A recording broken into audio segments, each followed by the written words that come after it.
Rero ndashaka kwanza dusome itanguriro rimwe 26.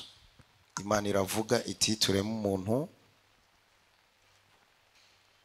mu ishusho yacu ase natwe aganza amafi yo mu kiyaga n'ibiguruka mu kirere n'ibitungano n'isi yose n'ivyikwega vyose bigenda bikwega inda hasi. Nuko Imana irema umuntu mu ishusho yayo. Mu ishusho y'Imana niho yamuremeye, irema abantu bari uburyo bubiri. Maze Imana irabahezagira iti nimurondoke mugwire mwuzure isi muyiganze mugabe amafi yo mu kiyaga n'ibiguruka mu kirere n'ibifise ubugingo vyose bigendagenda kw'isi. Imana irababwira atehe ndabahaye ivyatsi vyose vyama utubuto biri kw'isi yose n'igiti cyose cyama ivyamwa birimwo utubuto zavyo bibabere ivyo kurya vyanyu. Ikintu ca mbere nagomba kuvuga, naje gutahura yuko hari itandukaniro hagati y'aya mageneration abiri, abatama, abapapa n'abajene. Uko umuntu atera kura mu myaka niko atera yiyubara. Umujene il s'en fout. Uzurabe umujene ariko agendesha umuduga canke ariko agendesha imoto, uko ntiyiyumvira ati niyagira ikibazo nigiki inyuma igikurikira inyuma. Ariko umupapa iyo ariko agenda usanga mu mutwe wiwe agendana umuryango. Bisigura iyo ariko agenda ashizemo umuvuduko aravuga ati ngize isanganya abana banje botungwa nande. Hanyuma umumama aguma yitwararika ati mbe umuryango waronse ivyo ufungura, umuryango uzobaho gute. Usanga hari umwe akompleta uwundi. Abatama batangura kwitwararika amagara yabo, tangura kwiyumvira ni gute nogira imyaka myinshi yo kubaho. Rero usanga imyitwarariko atari cyo kimwe. Ndazi neza muri iki kiganiro twagize ibintu nyamukuru bihagaze ukuntu umuntu yogira urugo rwiza, ukuntu umuntu yoronka uwo bubakana. Ivyo nivyo bibazo bihari. Rero nagomba ndagusubiza aha hantu. Umujene agenda yihuta gose, ariko abatama barafise experience. Umujene arakubwira ati nta kibazo, ariko umuntu akuze arafise experience y'ubuzima. Uko uno munsi abantu bubakanye umubwiye ngo Imana igufashije ugasubira mu bujene vyogenda gute, wosanga ashoboye kwitonda ntakoreshe ibishobisho. Impamvu ndiko ndabivuga gutyo,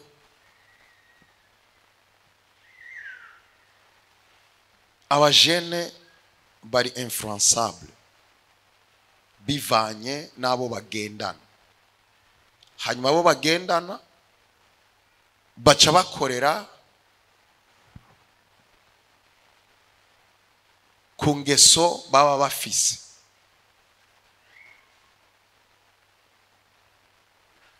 Rero nagomba nkuko mama yatanguye avuga, umuntu abonye abajene aba ariko abona generation ikurikira. Igihugu kidafise jeunesse kiba gipfuye, ishengero ridafise jeunesse riba ripfuye.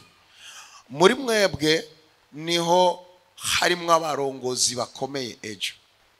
Muri mwebwe niho harimwo abarongozi b'igihugu, abarongozi b'ishengero. Bisigura rero d'abord ivyumviro bibwirizwa guhinduka. Bimaze guhinduka ugaprojecta muri kazoza. Abajene benshi baraba kubu ntibaraba kazoza.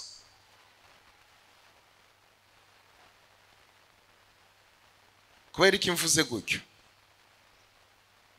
Nikosa cyane uzokubakana n'umuntu adatahura umuhamagaro wawe. Cyakabiri nierere niniya kuzana umugore utazi icyo wahamagariwe. Kuko niwazana umugore utazi icyo wahamagariwe cyangwa impamvu igutuma ubaho kwisi, uzocubaho ubuzima bw'akajagari. Muzobana mutazi aho muri ko muraja, mubimpumyi mwese, hanyuma mupfe mudakoze icyo mwahamagariwe. Rero Imana yabanje kuvuga ngo tureme umuntu mu ishusho yacu ase natwe. Imbere y'ukirema umuntu yabanje gushiraho ivyankenegwa, ishiraho n'umuhamagaro uwo muntu azokora. Kuko imaze kumurema avuze tureme umuntu mu ishusho yacu aganze. Igikorwa ciwe, calling yiwe yari yihari. Aganza amafi, aganza ibikoko, ibiguruka, amafi n'isi yose. Imana icizana umuntu aganza. Imana izana umuntu akora mu gishingo ciwe. Ni kuvuga imbere y'uko uyu muntu aronka umufasha, Imana abanje kumuha igikorwa. Hanyuma Imana ibona yuko atari byiza ko yibana, itegerezwa kumuremera umuntu basa aza akora bigiye yahamagariwe. Yamuhaye umufasha, uyu muntu afise icyo akora. Rero imbere y'uko wiyumvira uwo mubakana, banza wiyumvire icyo wahamagariwe. Kuko icyo wahamagariwe Imana abanje kugishiraho nawe utarabaho. Rero iyo myaka yose ufise, sinibaza yuko vision niniya ufise ari uwo muzokubakana. Ahubwo vision niniya nukumenya impamvu uriho kwisi. Ndiho kubwiye mpamvu. Hanyuma uyu mufasha ndamuzanye kubwiye mpamvu. Nimba umuzanye kugira ngo aze mubeho mujye murondoke hanyuma mupfe, bizogarukira ngaho. Ariko nimba je utahuye projet y'Imana ku buzima bwanyu, usanga bitumbereye neza. Akarore notanga, je nari mfise umuhamagaro, natanguye kurongoye ishengero ndumujene. Hanyuma ntahura yuko nzobana n'uyu. Icyambere je sinagiye kumubwira ati tuzobana, natanguye kumushiramo umuhamagaro no kumutahuza yerekwa mfise. So rero namubwira ati ndumva yuko no gupartager bino bintu. Hanyuma nza ndafata umwanya ati mundwi uzuraza gatatu mundwi. Sinamubwiye ko tuzobana, namubwiye ati ndakubonamo umuhamagaro w'Imana, ndashaka ndagushire mu ivy'Imana yambwiye akazi. Nkamubwira kimwe ku kindi, kimwe ku kindi, kimwe ku kindi. Harabitahura gose. Nico gituma vyamworoheye gose kwinjira mu muhamagaro. Hanyuma nanje vyanyoroheye gose kuko kuvyerekeye umuhamagaro sindigera mbona tugongana. Kuvyerekeye umuhamagaro, yumvise ko mfise igikorane ruguru, arabitahura. Bisigura ngo yaje hariho inzira ashikiramo kugira tubandanye iyo nzira. Rero umviriza, kunanirwa mu buzima nukuzana umugore utazi impamvu uriho. Nimba warahamagaye kugira ngo ube mu businessman, uramenya neza yuko habwirizwa kubaho umugore atahura a business. Kuko urashobora kuba mu businessman ukazana umugore adatahura kariyeri urimo. We abonye amahera akabona yuko ari kirori. Adatahura umutahe, adatahura inyungu, adatahura amahera yo kuziganya. Abonye gusa amahera ati nabonye amahera, ngene nabonye impuzu y'ibihumbi 800, ndakene tugire vacances Dubai. We ntatahura ivyo murimo. nabwiye yuko dushobora gufata amahera tukategura kubw'igikorano kandi akabitahura kuko azi neza yuko igituma tubana n'umurimo w'Imana. No kuvuga ibindi biza ari inyongera. Bisigura ku gikorwa c'Imana dushiramo ingufu zose gusumvya ibindi bintu kuko azi neza ko twahuje n'igikorwa c'Imana. Azi neza ko twahujwe n'igikorwa c'Imana. Rero aka karorero agomba kuvuga, nagomba kubereka akarorero ka Adamu. Imana yaje kumuha umufasha amaze gutahura impamvu ariho. Ariko ngaha turafise imisore myinshi imaze kuresha. Umubajije none nimba warareheje urazi impamvu uriho. Nimba utaramenya impamvu uriho, Imana aramuhaye indimiro ati muyikorere. None urafise indimiro uri gukorera. Umuntu adafise vision nakwereke basi indimiro ari karimiramo, nakwereke projet. Aha rero ndakeneye kuba kategorike gute. Hariho abantu biheka ku ntahe yanje. Je mariage naje urazi imbere yuko ndamuhishuka vyo kubana twabanje kwanza kugira umwanya wo kwiga ministry umuhamagaro. Hanyuma mu ndwi zibiri ndamubwira ati burya rero urazi yuko wewe tuzobana. Ati genda ubwire abiwanyu mu ndwi zandazi. Prepare agashimwe k'abavyeyi mu ndwi imwe. Bikoreka mu buryo bw'igitangazo. Umumama umwe arota amatariki tuzokoramo ubukwe nanje ndayafise ati jewe Imana yampaye amatariki. Abati ko nabibonye nkasanga ari confirmation. Ivyerekeye umugore je nzobigira vyose. Ahaguruka abantu kuko cari gicu camwemuyera. Ariko rero nimba je vyagenze guki nari maze gutahura umuhamagaro. Nawe nari maze kumutahuza igituma aje. So rero yaje ashikira mu nzira iteguye neza. Ibi rero biratandukanye. Rabizi generation zitatu. Haro generation ya Aburahamu, ya Isaka na Yakobo ntizisa. Aburahamu yazanye umugore ari mu nzu ya se. Bisigura Aburahamu yazanye umugore mu yandi majambo umugore wiwe yagaburirwa na se bukwe na inabukwe. Imana ibona ati ibi bintu ntibibaho. Kimubwira ati va mu nzu yaso no mu gihugu ciwanyu uje mu gihugu nzokwereka. Yandi majambo Imana yamubwira ati ilfo yukukura acha va mu nzu yaso. Isaka nawe yari samuragwa, se wiwe yaratunze yarafise ibintu vyose kandi isi yaramaze kumushikiriza mwereka ya matungo nigwaho. Cyangwa kandi amusabire umugeni. Uyu nawe yari amaze kubiragwa n'abavyeyi, yari abifise. Umugore yashikiye muguzui. Yakobo nawe yari yirukanye iwabo, yari yahunze, yari impunzi. Acatangura gukora kugira ngo umugore aze ariko arakora. Sizi ko muvyumva. Umwe yazanye umugore iwabo, uwundi azamaze gufise, amaze kuronka vyose. Uwundi nawe aja kubikorera. Rero nukuvuga ngo uko wewe wahamagawe suko uyu yahamagawe, nujya siko yahamagawe.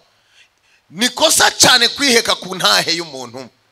Akavuga ati ilfo yuko tubigira na dadi yabigize mu kwizera, je nabigize mu kwizera, ariko naratahura umuhamagaro. But you bimeze gute? Ugomba ubikore mu kwizera. Okay. Project iri imbere yawe, umuhamagaro uri imbere yawe, nuwaye. Rero inefopa kubana n'umuntu adatahura ivyo arimo. Please nganire n'abakobwa bari ngaha. Ikintu cya mbere umuhungu akubwiye ashobora kuvuga nagize amaherekwa menshi jana. Okay, wagize amaherekwa yiwanje, hanyuma amaherekwa y'ubuzima bwawe nayaye. Uko ava yuko ubona amaherekwa y'uwo muzokubakana, ilfo yuko ugira amayerekwa y'ivyo ubwirizwa gukora. Gute usimba etape. Uko Adamu ntiyasimvye etape, umugore yamusanze ariko arakora, wowe uri kurakora iki?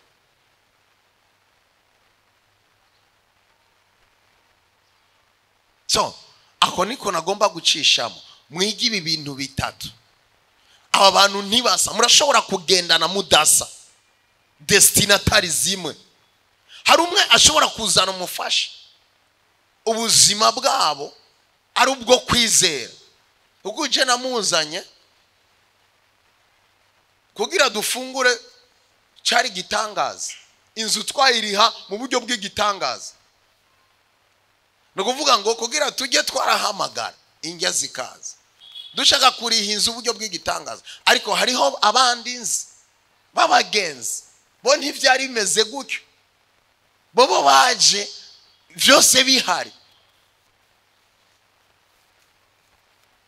Rero no kuvuga ntukene kudugira ku intahe y'uwundi kubake, ari kumenya impamvu uriho.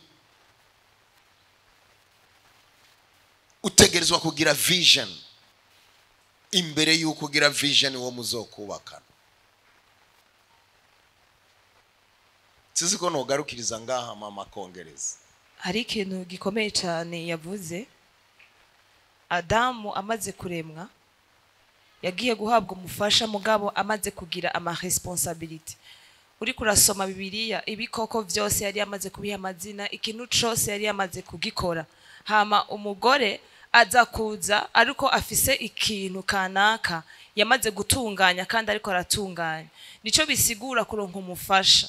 Nukuvuga ngo umufasha aza kugufasha ikintu deja wari uri kurakora. Ariko kandi umufasha n'umuntu akwiye kuza nawe nyene afise ugutahura kanaka. Aka kantu ushaka yuko tukumvikana ko neza. It's not about age. Ntabwo bisigura imyaka kanaka yuko ubugeze kuba umufasha. No, hariho gutahura kanaka ubumaze kugira muri wewe. Umufasha n'umuntu aba afise potentiel muri we. N'umuntu aba afise ikintu agiye gufasha. Reka ntanga karorero. Iyo ufise imodoka yapfuye yagize pane, urakenera umumekanisye wo kuza kukudepana. Nukuvuga ngo uwo mumekanisye tumwite ko ari umufasha, sivyo? Umufasha rero ategerezwa kuba afise spana, sivyo? Ategerezwa kuba afise tournevis, ategerezwa kuba afise utuntu ngendanwa agenda janye. Ntagenda janye urutwe gusa.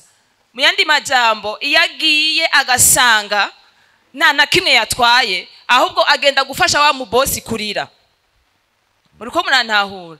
Ntaca abagiye kumufasha. Bisigura yuko uri umwigeme ubwirizwa nawe wo kugira ikintu uvuga ati nanje ndiko ndikora uku, ndiko ndipanga uku, kugira ngo nzembe umunezero ku muntu, nzembe umufasha mwiza.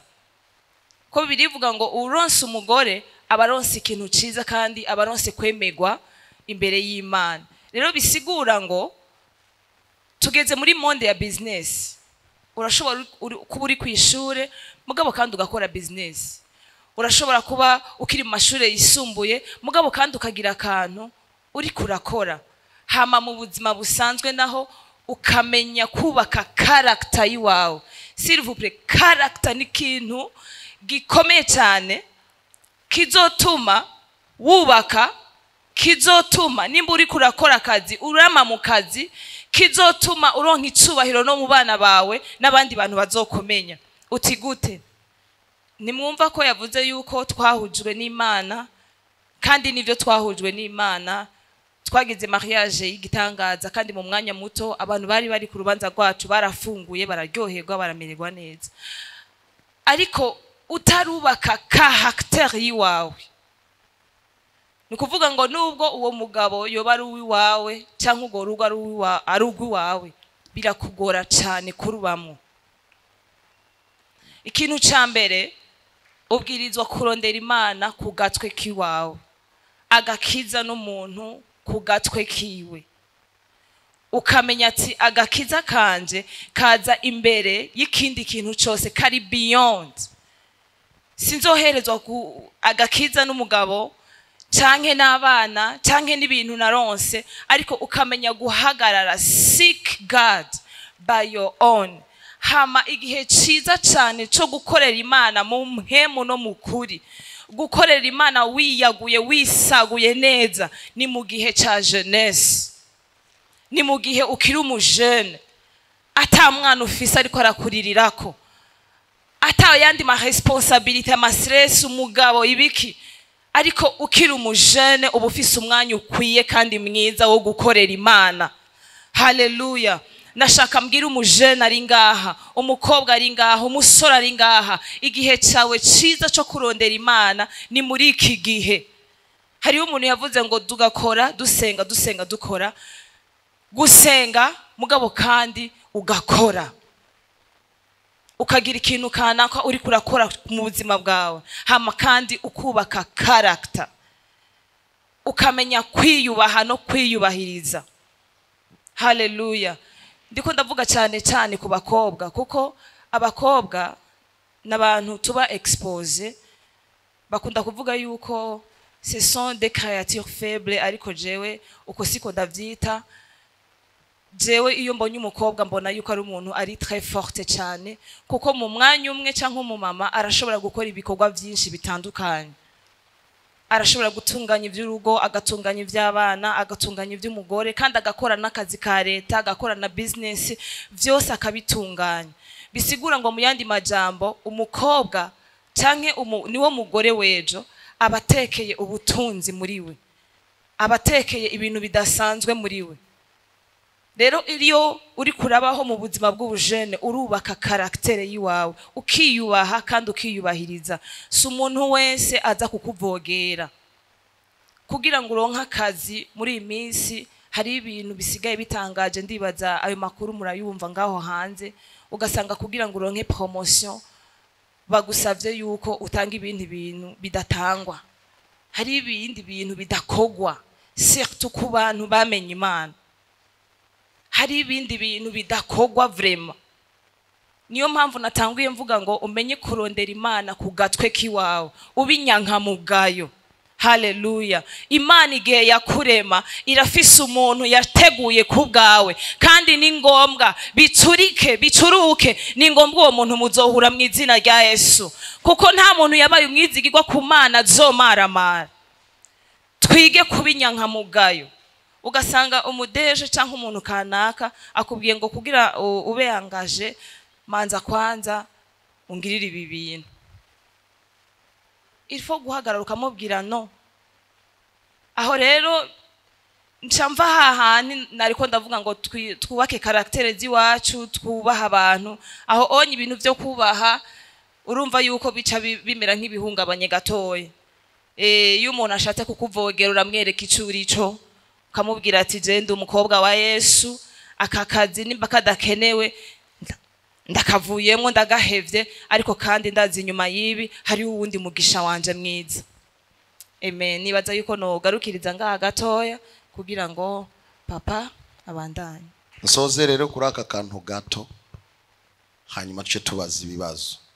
Ndashaka tuvuge ikintu gisa nuko kidahurizwamo n'abantu benshi. Ndavuga ngo choix du conjoint. Iki kintu ntigihurizwa ko n'amashengero menshi, ko bamwe bigisha yuko usenga Imana ikaguhishurira uwo muzobana, abandi bagakubwira ngo ni wewe ucagura, uraba ukaraba ujya wakunze mugaca mubana. Rero ndashaka aka kantu ndagasurinye ko gatoya. Nsomye ivyanditswe vyinshi vyo muri Bibiliya, vyinshi biranyereka neza yuko umugore mwiza, umufasha mwiza umuhabwa n'Uhoraho.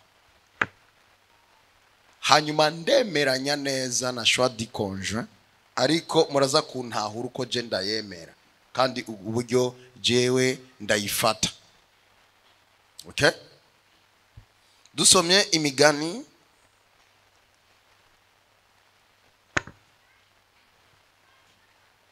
19:14 ngo urugo be nitunga umuntu abiragwa n'abavyeyi, ariko umugore aciye ubwenge amuhabwa n'Uhoraho. Okay? Hanyuma 18:22 havuga ngo uronse umugore abaronse ikintu ciza, kandi abaronse ingabire kuhoraho. Bisigura ni ingabire kuhoraho. Okay? Rero ikibazo kiringa,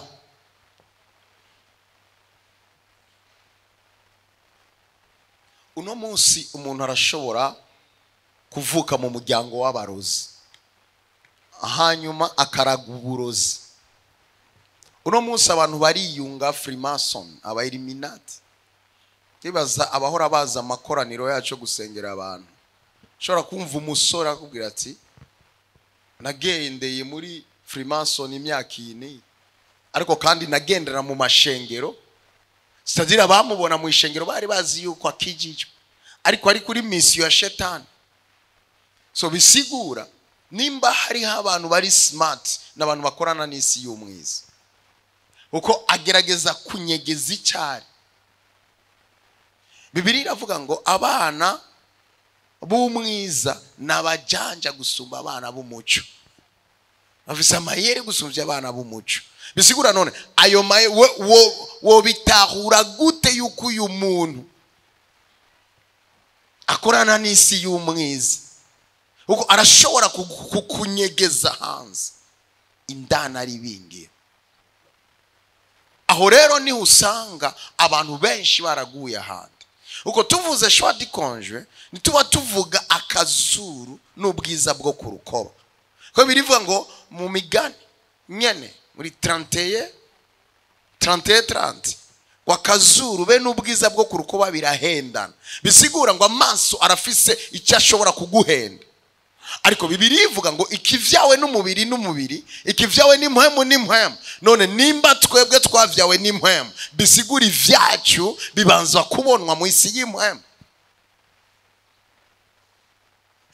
Bisigura ngo abimpwemu bageze mu byo basaba Imana, nimba bashaka amahera baja mu mpwemu. Havuga ati amahera yanje ari mu isi y'impwemu, abanza kuba mu isi y'impwemu akaza mu isi igaragara. Akeneye amavuta aja mu isi y'impwemu, akeneye inkomeza aja mu isi y'impwemu, akeneye gutangura business aja mu isi y'impwemu. Abanza gusenga heza agira business, ageze ku mugore akoresha amaso y'umubiri. Aho niho rero usanga uw'impwemu wese hageze ahantu aronka uwo bubakana akoresha amaso y'umubiri. Bisigura ngo aca yimuka muri natire yiwe agaca akoresha aho yavuye.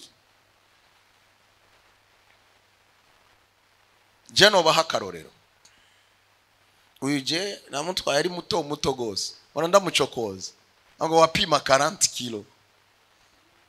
Hanyuma jewe mu buzima bwanje sinakunda umugore muto.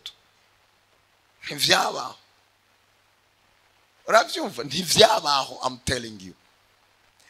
Ariko ubu unye nambwe urazi rero ubu unye turi muri fiançailles cette fois-ci rero. Uko ubu unye Imana yacikugira muri yataye nashaka ndumujene. Cette fois-ci rero cyambora ubu rero ubu unye umengo niho ndakurehegerera. Cyangwa icara ngaha rero ndakubwira amajambo yo gukoresha. Abati tembera imbere yanje ati wow undi nuyu rero. Acha namubwira ati Imana ari yakunyegeje kugira izi guserure maze kuba umupapa. So icyo rero cyarantangajije gose. Bisigura rero muri iyi myaka niho vyaciye biza biravumbuka muri jewe. Bisigura rero amaso y'umubiri akujana mu vyifuzo vy'umubiri. Uko ukunda umukobwa bivanye n'ivyifuzo vy'umubiri. Nimba ukunda wanzobe ucuraba inzobe. Hari abakunda ucuvyumva abakunda inyuma. Ariko umviriza ndakubwira, icyo ukunda mu mubiri cyose kirashobora guhinduka. Nimba ukunda à la française agataye maneke c'est bon, ariko ejo ashobora kuvyara abana babiri agaca bomoka. Nimba warakunze umubiri uzoca umwanga. Nimba naho ukunda unye urashobora kumushira indani agaca hinduka aho nyene. Bisigura neza yuko umubiri uhinduka. Ariko rero nimba wamukunze, number 1, fata umwanya wo gusenga Imana. Kuko Imana yo, umviriza, Imana yari yarateguye vyose ko bizoba icubahiro cyacu. Amatanguriro y'isi atarabaho. Bisigura ngo Imana ntiguha icyo ushaka, iguha ikigukwiye. kuko ivyo ushaka wowe n'ivyifuzo vy'umubiri.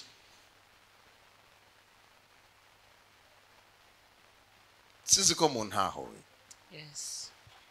Rero nimba hari ushaka shwadi konjwa, wewe uri mpemu shwazisa mu mpemu. Yes.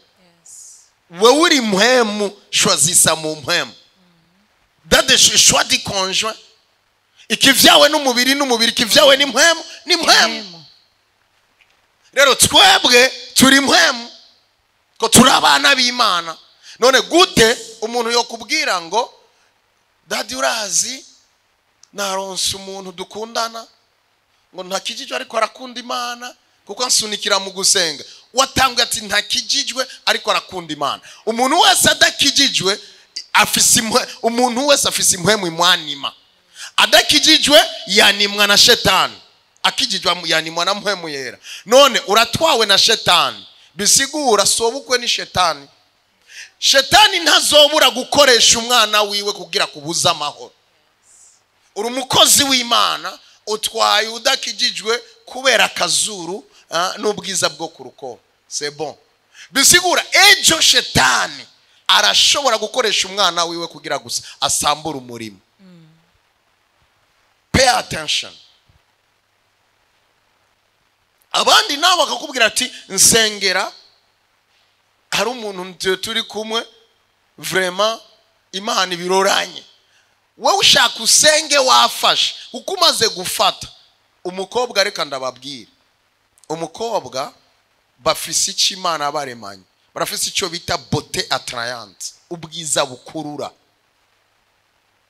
Nibakubeshe umukobwa arenganye usanga abahungu benshi bafise tendance yo guhindukira. Ariko umukobwa ushaka urengana umeze gute kenshi nta kintu kimukurura ngo kuraba umuhungu. Ariko abahungu ico Imana baremanye yabaremanye ijambo, barafise amajambo asose. Umuhungu arashobora kugupanga akakwereka yuko afise villa adafise n'akanyabugoro kubw'amajambo kandi ukaboregwa. Rero abakobwa nabo bameze nk'umufuko w'amakara. Umufuko w'amakara nubwo wo utereka ku isafuriya ntushobora guhisha ibiharage, ariko tereramo agakara gato gacemo umuyaga wake niho ucubimenya. Umukobwa rero amaze kuronka message I love you so much, nukuri sheri sinasinziriye naraye ndiko ndakwiyumvira, nukuri ndashima Imana kuzanye mu nzira yacu. Mbega turiko turaganira umengo hari ibintu bimfashe ndinjira mu mpemu. Umukobwa nakubera ayo majambo acananirwa gukontrola. Umubwiye ati senga ngo ya dadi nukuri ndabona yuko ari Imana ndavyo kubera hari utujambo tumaze kumwatsa yatse ntushobora kumuzimya. Bisigura ngo yakijwe mu mubiri yasubiye muri natire. Rero ava yuko ufata canke uyimatanya n'uwo muzokubakana. Ntaze aterera umuriro mu makara yawe. Fata umwanya kwanza wo gusenga utaramubwira n'ikintu na kimwe. Ugatangiye kukubwira amajambo acakuboreza. Afise umudada je nariko mbwira. Hambwira ndamubwira. Arambwira ngo no birananira kwikontrola kuko ndumva ndamukunze birenze. Birananiye kwikontrola. C'est-à-dire yaje kumbwira umuhungu amaze gusukamo umuriro urazimbabura wayifatishije urubera uriko ruraka. Biragoye kandi. Rero nimba turi biremwa vy'impwemu dutangurire mu mpwemu kuko ivyacu bitangurira mu mpwemu bigasokera mu mubiri. Tubanze dusenge ko mu gusenga birivuga ngo amahoro mu mutima bashingira intaye. Uraronka n'ibimenyetso bigushingira intaye, uraronka amahoro mu mutima. Umuntu umwe yambwiye ngo n'abapagani baronka abafasha kandi bakubakana neza. Yes, bobo baronka by chance, ni chance. Wowe ntukeneye kugenda by chance, urafise Imana. Uyo muhemu ni yazazo barongora bashikane kukuri kose. Nugenda par chance. No, fata umwanya wo gusenga. Uri mu kirere cyo gusenga na shetani aje imbere yawe arahunga. ndibuka umukobwa umwe aje kumbwira ca ndamubwira ati uwo muhungu mureke ntimuzobana. Aca agenda avuga ngo uyu mupastori ntashaka nabubakana iki. Ndamubwira ati uyo muhungu azotuma ubabara kandi bizogutera kutaronka n'undi. Aramvuga nabi. Manifestation itanguye, wa muhungu bamurashe muri manifestation. Abiwabo baca batangura kuvuga yuko ujya mukobwa atera umukoshi. Niyo makuru agenda avuga. Ubu unyi imisori iramutinya. Oro uyo muntu yabwirizwa gupfa gutyo.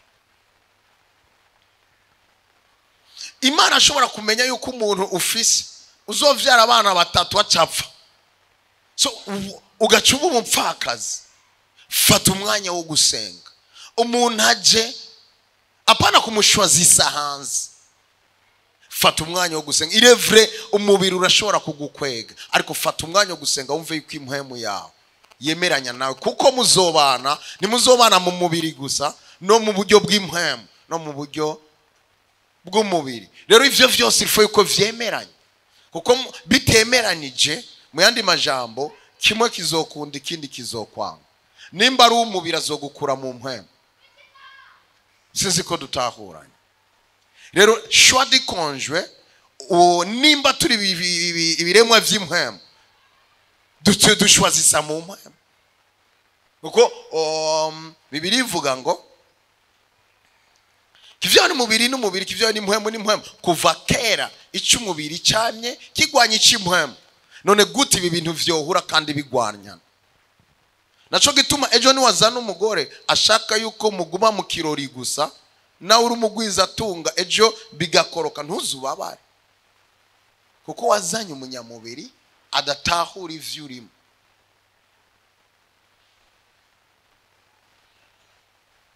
Umugora umuhabwa n'uhora. Rero ifo kuprepara impwemu yawe. Ikindi naco abakobwa benshi basanga bagize shwambi kubera ubuzima bariko babamwo imuhira, cyangwa ubuzima bariko baracamo. Mana nukuri je mpisemo kugenda, kuko urashobora kuva mu buzima bubi ukagenda mu rupfu. Rero fata umwanya wo gusenga. Imana iragukunda. Urukundo Imana kuza bari mwese niko gwatumye itanga Yesu kugira abamwizera ntibapfe rubi, bahabwa ubugingo budasha. Nukeneye gupfa rubi mu rugo. Ejo twariko tuganira n'umukozi w'Imana yari mu mpimba, avuga ngo nabonye abagore bari ngaho, umugore yishe umugabo. None nk'uyo iyo abimenya ari kubana nawe, umugabo yishe umugore n'abana, avuga ngo uri umugome wa mugore, nabo wavyaye n'abagome bose arabakerera. None iyo umugore abimenya ari kuja kuri uwo mugabo. Ariko Imana nizi kazoza kacu. Nimba yo izi kazoza kacu tuyikonsulte. Ariko nimushaka consultation y'Imana murinjira kama mbaya. Imana n'umuvyeyi wacu. Imana iradukunda. Fata umwanya wo gusenga. Imana ntizokwemera yuko ugwa mu kinogo. Imana ibahezage. Ko hari ikintu nashaka kuvuga gatoya, hama abafise ibibazo baba baritegura. Yeriko aravuga ibintu byacu bitangurira mu mpwemu bikaza kugaragara mu isi garagara. Erega na Adamu kugira ngo ahabwe Eva, ntabwo Imana yamuzaniye Koreta, ikimuzanira Ana, ikimuzanira Jorujeta, ikimuzanira ngo toramwo muri aho. Ndazi yuko iyi Imana ibikora uko nawe nyene yari kuvangirwa. Ariko uri kurasoma Bibiliya birivuga ngo Imana yamusinzirije itiro ry'ubutikoma. Imaze kumusinziriza ikimukuramwo urubavu, irikuramwo Eva. Adamu amaze kwikangura, Imana ntiyamubwiye ati eheraba umufasha nakuzaniye. Ariko amubonye yaciye ashoka mumenya. Bisigura ngo Adamu yari mu mpwemu. Igihe Imana yamusinziriza yariko arabibona ingene operation iri kwiragenda. Hallelujah. Bisigura yavuye mu itiro afise igicapo. Nukuvuga ngo yavuye mu itiro ariko aravuga ati haleluya, Imana ishimwe yampaye jone nashaka. Amina. Bisigura ngo mu bindi bintu byose urashobora kwironderera, ariko about umufasha manzi usinzire gato, Imana ibiteke. Haleluya. Imana ibicanira ibishire kumbabura. Erega irazi ibyo ukunda. Eva ngo yavuye mu urubavu urazi ngene Musa n'akajone katari jone ucubibona. Imana irazi ibyo ushaka, kandi umugisha w'Imana uratungisha, nta mubari bivangamwo. Imana irazi ibyo ukeneye, mu gihe gikwiriye izobiguha mu izina rya Yesu. Amen.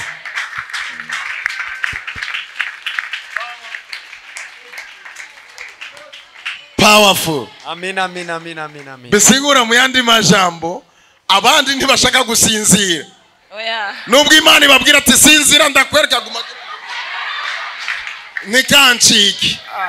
Fata umwanya rero ubikure mu mpemu, hanyuma bizane mu isigaragara. Yes. Bisigura ushitse imbere uramumenya Cyane gose. mu yandi majambo, abantu bagenda batora uyu barekuye batora uyu unye, bisigura yuko umubiri ubaganje. Yes. Hama papa, umubiri umaze kukuganza ni problem. Ni hatari. Ni probleme kubera ko iko maneno. Reka tuvugane realite y'ubuzima, sivyo? Ndibaza abariko bararengana, mwe muyerara bazibira amatwi ntibavyumve ko sivyo wawe. Iyo umubiri umaze kukuganza, nukuvuga utangura kwipfuza ibintu utarageramwo. Ugashaka gutangura gupratika ibintu utaremererwa gukora. Ugaca usanga imisore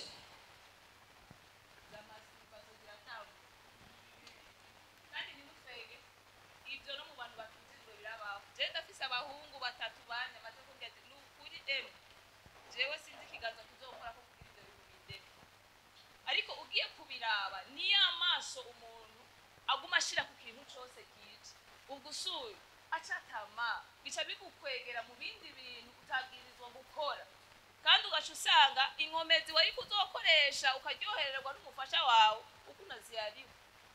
Imana idufashe. Imana ifashe imisore yacu. Ndafise ka y'umuvugabutumwa w'umugenzi yavuga ubutumwa neza cyane. Hari umudada aririmba gushikaho umusore ahungabana, aragenda, pasiteri aramubwira ati musore genda pole atoya ntibibaho, ariruka aragira mariage. Twese kwanza ni jewe navuze ubutumwa kuri mariage. Pasiteri amubwira ati vuga ubutumwa genda hezagira. Avuga ubutumwa navuze bwari bwo kubatera amashuko. Ilikuwa ni jone ya bajaji. Umujama abonye agaca acanganya ikigo. Umviriza babanye amezi 6 zari ngumu, umukobwa yari yugaye. Baravuga akamukubita inguma agasimbira hari. Abuti nibi urazi ingene yamubwiye ijambo rimwe umugenzi yararimbwiye rirambabaza. Yambwiye ngo nemeye kuzi wawe kuko nzi yuko abantu bakijijwe bagira mariage, kugira nikure ku muvumo w'umuryango, kuko mu muryango ntibakora mariage. Ngo bundi sinakuje ko wewe ndagushaka, ngo kwari kwikura ku mukoshi. Ubu unye vyaheze bagize divorce, ari divorce. Rero ntimwinjire mu mubabaro wejo, fata umwanya wo gusenga. Bwira umuntu ari ruhande yawe, imisore igira speed ariko abatama bagira experience. Aha anyumengo muri ko murasigano, umviriza nta muntu azoza kukubakira. Bazoza buzure kuri fete yawe banywe bage, ariko bazotaha niwe muzokwinjirana. Ni wakuzobakirako na pasiteri hariya ntazoza babwire muzoza mu muhanuzi, ariko hariya nibagukubita iki kikavyimba niwe uzobige. I'm telling you bene that. Numuntu muzobanaho rereste y'ubuzima bwawe. Ni kintu ndashobora kuyubirako. sikingu simbiye ko nguranyonze. Abajene rero hariho abafise umuvuduko akirwa gusumvya n'Imana. Hamwe Imana imubwira ati garuka basi tuganira, atoya oya ntancike. Apana speed. Abajene mu vyo bakora vyose haba harimo speed. Baba bariko bariruka umengo kanaka yaragize mariage, kanaka nanje ndage. No, uko yahamaga siko wahamaga, kandi igihe azopfira ko sico uzopfirako. Peut-être yagize speed kuko ari uwejo azopfejo, nawe Imana izoguha kuramba. Genda rero na buhoro buhoro, gahoro gahoro. Rero abajene bafise speed y'ubuzima. Murakoze cyane, ashobora kwakira ibibazo.